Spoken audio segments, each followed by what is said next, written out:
jejak lagi? Gunung Salak. Tahun 2018, aku dan 3 temanku, Raka, Sinta, dan Ferry memutuskan mendaki Gunung Salak lewat jalur Cidahu. Jalur ini terkenal angker, tapi pemandangannya sangat indah. Kami naik sore hari, mengejar sunrise di puncak esok paginya. Baru 1 jam perjalanan, kabut mulai turun, tebal dan tidak seperti biasanya. Andra, ini kabut normal? Tanya Raka. Aku mengangguk ragu, tapi dalam hati, aku tahu ini tidak biasa.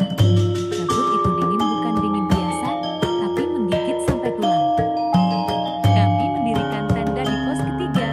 Angin malam membuat suara-suara aneh, seperti bisikan, tapi kami terlalu lelah untuk peduli, dan sekitar jam 2 pagi aku terbangun. Tenda terasa miring seperti ada yang mendorong dari luar. Kupanggil Raka, tidak ada jawaban. Kubuka resleting tanda, dan jantungku seakan berhenti sejenak.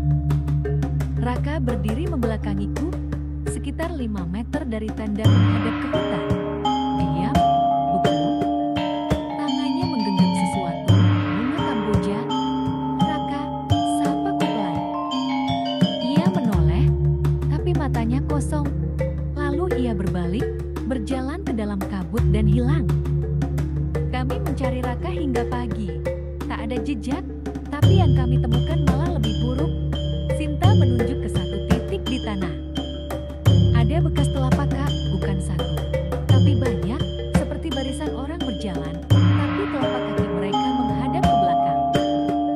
Lalu kami memutuskan turun, tapi jalur yang kami lewati berubah, vegetasi tidak sama, udara pun jadi pengap, dan kabut semakin tebal. Lalu kami melihatnya, sebuah lorong panjang seakan diukir dari kabut. Dan di ujungnya sebuah gerbang batu penuh lumut dengan ukiran aksara tua. Ferry mendekat, kayak gapura masuk ke desa. Ferry, jangan, tapi terlambat. Begitu dia melewati gerbang, tubuhnya menghilang, hanya gema suaranya yang tertinggal. Tolong, keluarin aku, dingin. Kini hanya aku dan Sinta. Kami lari tak tahu arah. Kompas rusak, GPS mati.